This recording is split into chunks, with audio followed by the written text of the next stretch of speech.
मला जे म्हणायचंय ना ते म्हणायला माझ्याकडे ठोस पुरावा नाहीये.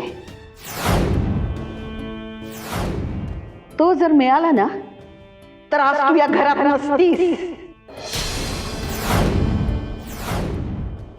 मला माहितीये तुझी आई सद्गुणी बाई आहे, पण तू तुझ्या करंट्या बापावर गेलीयस.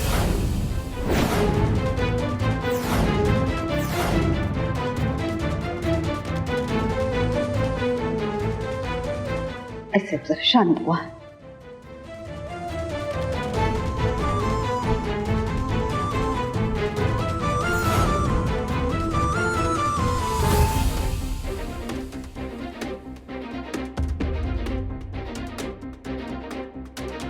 आजी बघा, तुम्ही असं बोलताय ना, तुमचा काहीतरी गैरसमज झाला असेल.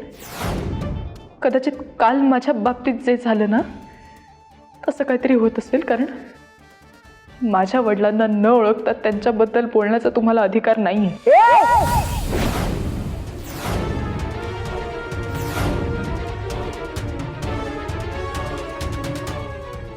मला माझ्या अधिकाराबद्दल नाही बोलायचं.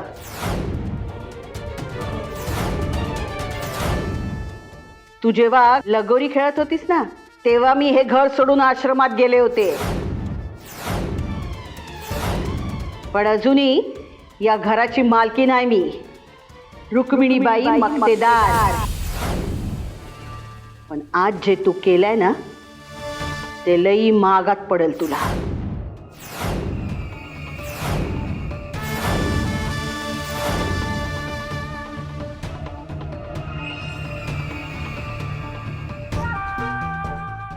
सासूबाई, तुम्ही जाऊबाई,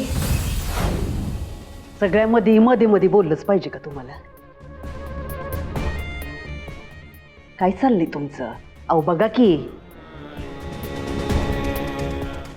मला कळत नाही का ज्यांची चुकी झाली आहे त्यांना समजावून सांगायचं सोडून त्यांची चांगली बाजू सांगायला जाताय का तुम्ही? हा, काय झाले तुम्हाला? काय चाललंय का तुमचं? नाही माहीत, तसं नाही. बस झालं, बस. समजा माहिती आहे आम्हाला.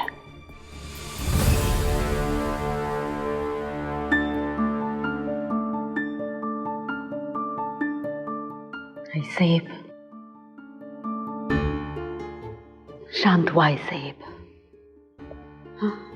हे बघा, आमच्यासाठी तुमची तब्येत जास्त महत्वाची आहे. जेवणानंतरचे ते औषध गोळ्या घ्यायचे होते, तुम्हाला जेवावं लागेल. लेक म्हणवता ना आम्हाला तुमची, लेकीचं एवढं ऐकणार नाही का? ऐका की आई साहेब. बरं, ते द्या द्या ते आमच्याकडं द्या. तुम्ही काही काळजी करू नका. आम्ही काय करतो ना, गंगाजल शिंपडतो आणि त्याला शुद्ध पवित्र करतो. तुम्ही नका काळजी करू.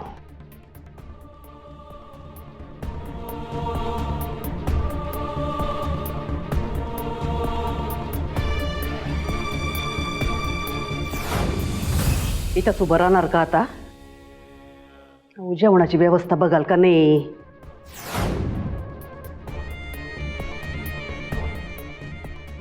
पुढं आम्ही आलो.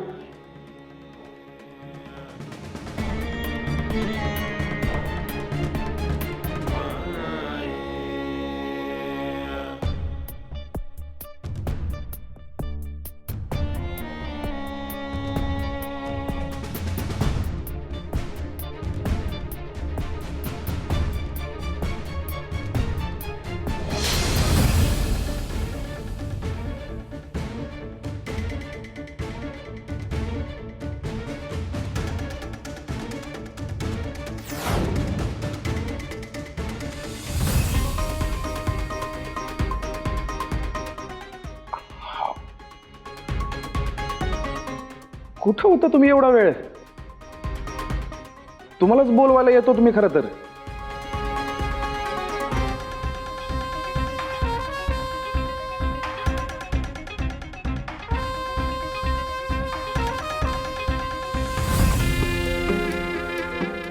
काय झालंय वैदी?